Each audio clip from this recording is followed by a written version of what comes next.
Ayan, Tuesday na, day off na naman natin. Kumusta kayong lahat? At nag-grocery na naman kami. Ang nabili namin is $118. Yun ang aming binili ngayon. So, medyo mababa kasi hindi kami masyadong namili at marami nang nabili nung mga ilang nakaraang araw.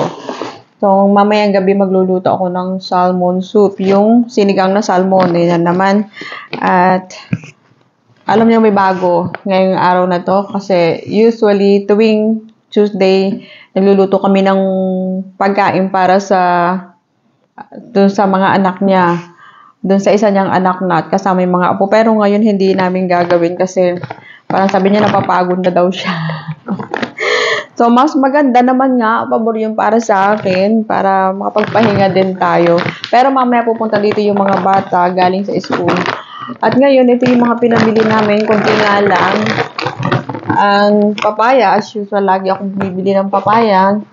Gusto ko yung papaya kasi nga, para sa aking intestine. So, kailangan ko talaga ng fiber. Ayan, dalawa na naman yung binili ko. At bumili ako ng isang pirasong radish o labanos. Kasi para mamaya sa sinigang na salmon. Tapos bumili ako ng luya. Mahal na luya dito, grabe. So, itong pirasong ito, hindi ko alam kung magkano. Tingnan ko nga dito sa resibo.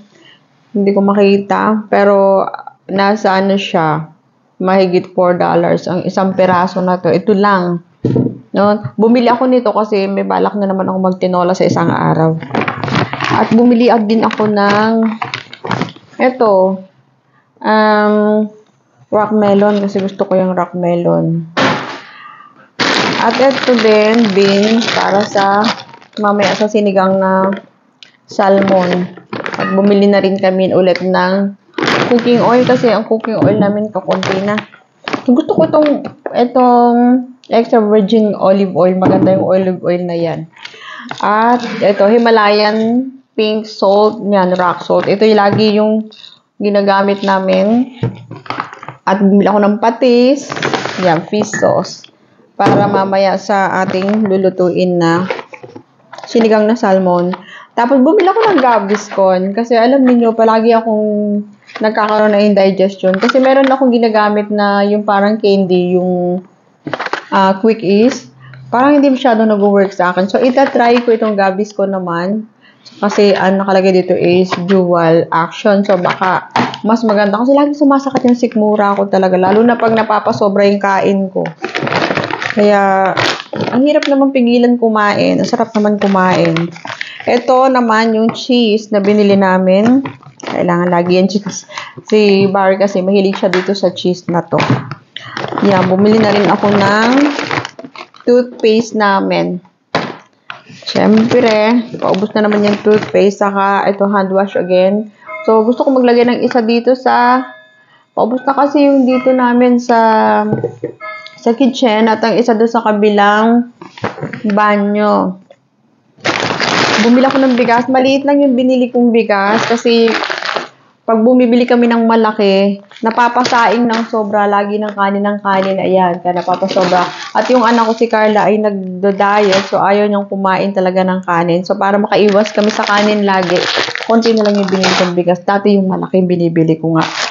At ito naman ay spinach. Kasi nga wala dito dahon ng sili. Yun na lang gagamitin ko para sa sinigang na salmon. O dahon ng sili. Oo. Any dahon. Yung mga kangkong, ganun, wala eh. Sa Asian shop, meron pero malayo. Hindi kami nagpunta doon. At ito, yung gluten-free na tinapay. So, lagi na kailangan, hindi kami pwedeng kumain ng ibang tinapay. Kasi nga, si Barry ay kailangan gluten-free kakainin niya. Tapos itong eggs. Bumili kami ng eggs. Bumili ako ng sibuyas kasi hindi ako sigurado kanina kung marami pa kami sibuyas dito. Tingnan ko nga. Kung alam ko, wala na nga eh. Ay, meron pang 3 peraso. Pero okay lang yan. Kasi para lang maging sure ako. Kaya bumili ako ng isa kasi kailangan to sa sinigang. Pero yung salmon, kunti din lang lulutuin namin kasi nga dati napaparami yung luto. Eh, na-stock lang tapos hindi naman namin nakakain. Talong. Yan, para mamaya. At avocado, ayan. avocado, tsaka kamatis. So, yun lang yung binili namin. Hindi masyadong marami yung binili namin yan kasi marami pa nga ang mga fruits namin. Ang dami pa, oh. Ito. Tingnan ninyo yung mga prutas namin. Ang dami pa nandito. Hindi na kami bumili ng saging. Ayan. So, aayusin ko muna itong mga pinabili ko. Din tumayo yung ating camera. Tingnan ko itong Gaviscon. Kasi para sa heartburn and indigestion. Kasi madalas nagkakaroon ako ng indigestion. Kaya, kailangan ko ito. So, susubukan ko kagabi. Masakit na naman yung sikmura ko. Naku, ano ba yan? Ito ay, paano nga ba ito iniinom? So, titingnan ko yung instruction dito kung paano. Yung ganito siya. Ayan. Ang laman niya ay 1, 2, 3, 4. 4 na ganito ang laman. So, try natin yan. Baka mag-work ito sa akin. So, ganyan talaga ako. Kahit nung nandyan pa ako sa atin sa Pilipinas, talagang ang aking tiyan, sikmura palagi yan. Kapag naman ako nakakain ng yung naglugaw nga ako kagabi. Alam niyo ba, mga alauna ng gabi nagising ako. Buti na nga lang day off ko today. At kahit na napuyat ako, okay lang, nakabawi naman ako ng tulog. Pero kung may pasok ako, hindi na naman ako makakapasok niyan. Kasi nga, kailangan maaga papasok. Pag ganon, puyat. Alam niyo, nagising ako ng alauna. Natapos ako ng parang tumigil yung pagsakit ng sigmura ko. Mga alas 4 na ng hapon, saka pa lang, ng umaga, saka pa lang ako nakatulog. Kaya ngayon, tanghali na rin kami nagising. Pagkatapos, nag-ready lang, pumunta kami ng shop, nag-grocery kami. So ngayon, ay hindi pa nga kami nakalinis ng lababo namin. Darating na yung mga bata. Ayusin ko muna itong mga binili ko. And, saka ako maglinis ng lababo namin. Tapos yung hinigaan namin, alam nyo, hindi ko pa rin naligpit. Itong epekto na pag masakit yung aking sikmura.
Nakalimutan ko na naman ang isa sa mga nakalista.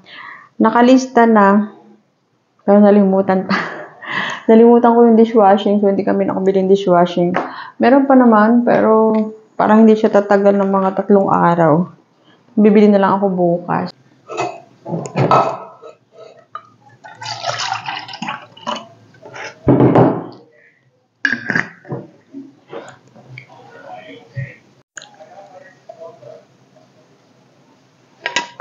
Bibili sana ako ng mga chocolates kanina para dun sa balikbayan box.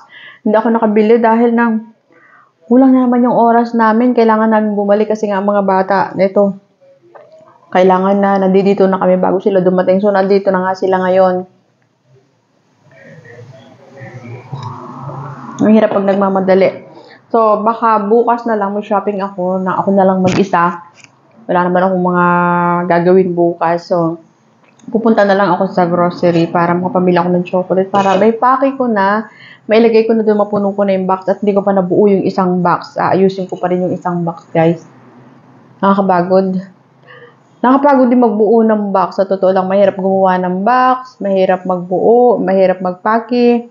Tapos siya mamimili. Pero sulit naman kasi I know happy naman ang mga taga Pinas. Ngayon pa lang ako maghuhugas ng aming pinagkainan kaninang umaga.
Nagluluto na ako ng aming hapunan. 6:20 ng hapon. Tingnan ninyo yung oras. 6:25. Pero maliwanag pa sa labas. At ito na, nahanda ko na yung mga gagamitin. Ito yung patis. Yan, bumili na ako ng isa pang patis. May patis, may talong. Hindi ko muna hiniwa ang talong kasi iitim ito pagka hindi pa naiilagay. So, pag malapit nang ilagay, saka ko yan ihihiwain. Tapos ito yung yung beans. Ganyan kahahaba yung beans. Saka ito yung spinach. Spinach leaves. Ito yung salmon na fish. At ngayon, pinapakuluan ko yung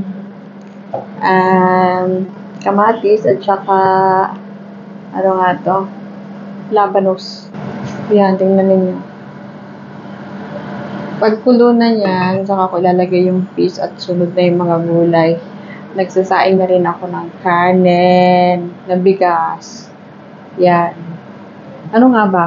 Sinasaing ang bigas para maging kanin. Ayun.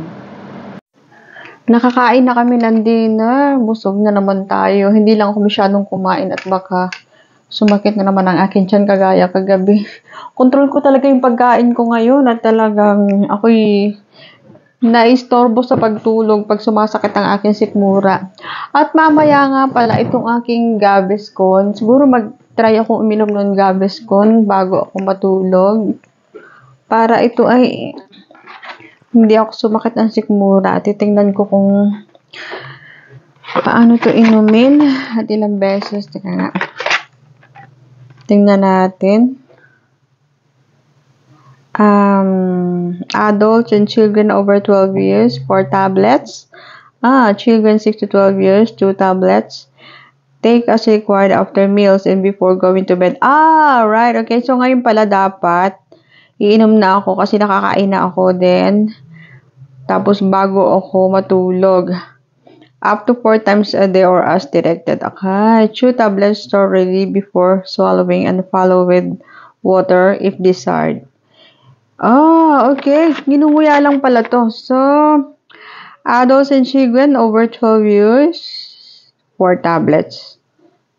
Children 6 to 12 years, 2 tablets. So, it means 4 na tablets yung iinumin ko ang aking nangatain. Okay. So, ngayon nakakain na ako.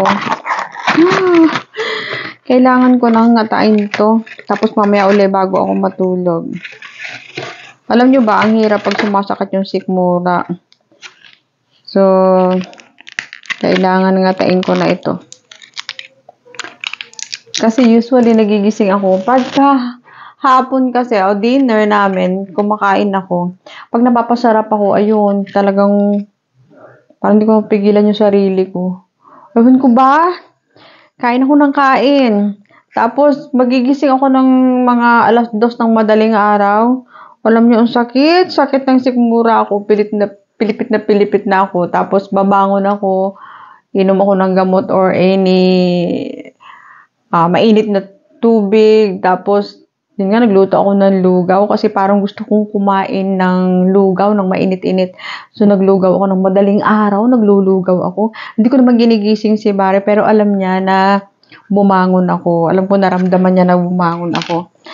Kaya lang, sabi ko sa kanya, huwag na siyang mag-abala na bumangon kasi nga, okay naman ako, kaya ko naman. At maistorbo din ang tulog niya. Kaya, ayan. Tapos kanina, hanggang alas 4. Hanggang alas 4, nakaupo ako doon sa kitchen namin at inom ako ng mainit na tubig para mapakaramdam ko nalamigan o ano ba. Pero, napansin ko na palaging sa sobrang dami ng kain. Hindi naman sobrang dami. Ewan ko kung bakit ganun, na parang lately, pag medyo napapadami-dami ng konti, sabi nga nung anak ko, unti ko nga daw kumain eh. Pero, para sa tiyan ko, ngayong mga panahon na to, marami na yung aking kinain. Ay naku, ang hirap talaga pag nagkakaedad, no? So, ito na, kakainin ko na ito. Tapos, mamaya uli daw sa bedtime. Pinakailan pa rin. Masarap pala. Ang sarap.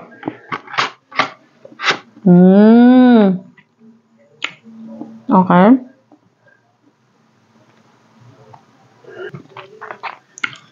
Meron pa lang siyang laxative. Baka magpururot ako nito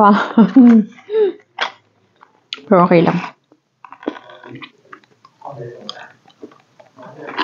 So, ito pala, 4 na tablet ang aking ngangatain ngayon. So, 4 ulit. 4 ulit mamaya. Before bedtime.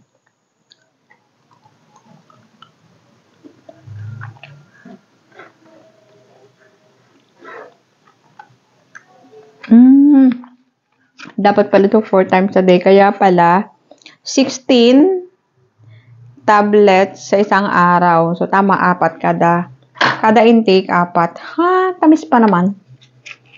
Okay. Okay lang yan. Mag-ano muna ako, magpapalit ako ng bedsheet namin. At alam nyo ba, tuwing day off ko lang ako nakakapagpalit ng bedsheet namin once a week. Ang day off ko. 2 araw ang day off ko sa isang linggo. So, tuwing day off ko saka ako nagpapalit. Okay na rin yun, no? Hindi naman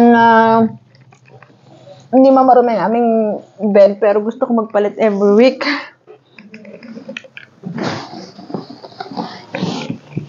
Yeah.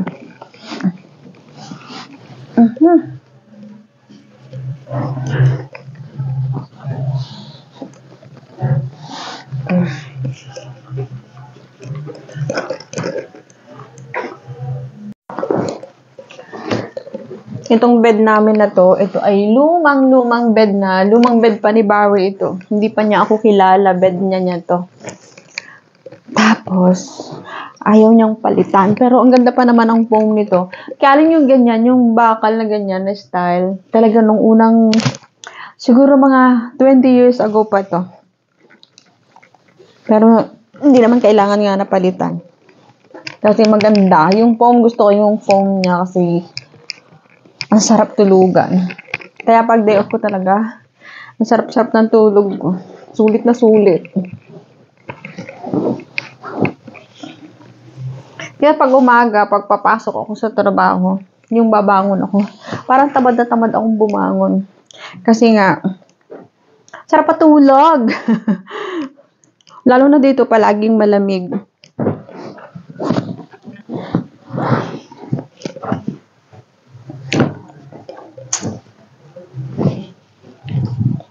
Kapag summer, nagpapalit kami ng bedsheet, yung ibang klaseng bedsheet. Kasi pag ganitong taglamig pa. Spring ngayon, malamig pa rin. Pero iba yung tela na ginagamit namin pag summertime. Pero alam nyo, napansin nyo ba sa mga vlogs ko? Pare-pareho lang yung cover. Parang sinabi ko na ito dati sa vlog ko. Pare-pareho lang yung cover kasi yan ang gusto niya, yung kulay blue. At iisang design lang, yan lang talaga. Alam niyo, 3 pares to na pinagpapalit-palit namin. 3 pares para sa taglamig. 3 pares para sa summer. Pero, iisang design kaya parang hindi nagpapalit. Nakakaloka, no? Sabi ko nga sa kanya, bili kami ng panibago para mabago naman yung itsura. Ayaw niya, sabi niya, wag na. Anin mo yan. Eh, ang dami-dami niyan. Sabi ko, sa bagay nga. Kaya pare-pareho lang lagi. Ito lang lagi yung aming ginagamit. Pero okay lang. Talaga yung gusto niya. Yeah.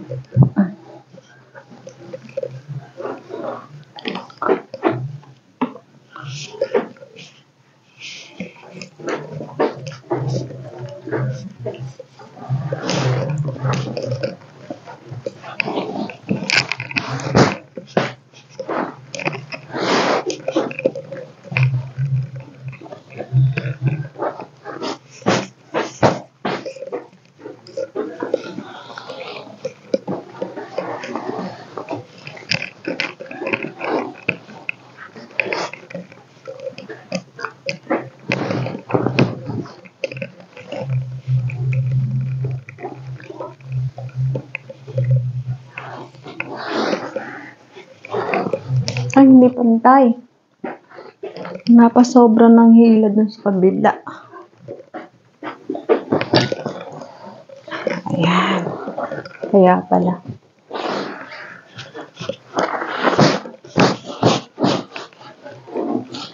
Fresh na naman.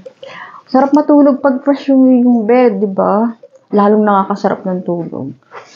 Ayan. Okay na. So, ganyan lang.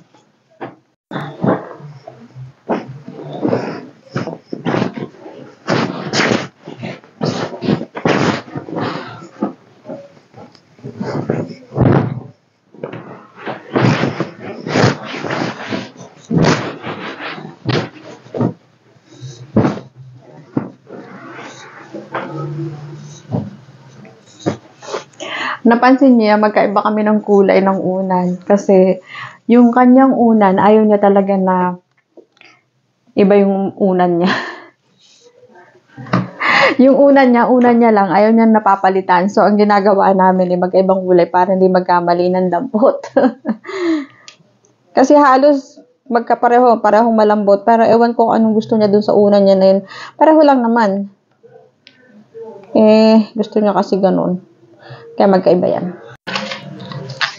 So, yan. Ready na yung aming bed. Ang oras dito ay 8:15 na ng gabi. Ang bilis gumabi. Maikli yung gabi, mahaba yung araw. So, magre-ready naman ako to sleep. Mag-skincare lang ako. Tapos, siguro maaga akong tutulog kasi kagabi napuyat talaga ako. Parang nakatulog nga ako ng mahaba nung paumaga pero parang bang hindi ko nabawi yung tulog ko. So, kailangan kong bumawi. So, kailangan kong matulog ngayon ng maaga. Siguro mga 9:30 tulog na ako. Skincare lang. Ubusin ko lang yung 4 na peraso nito. So, 2 pa lang yung nakakain ko. Masarap naman ang lasa niya. And that's all for today, guys. Thank you so much sa inyo. Maraming salamat sa mga nanonood. Thank you very much. And good night, everyone. See you again next vlog. I love you all.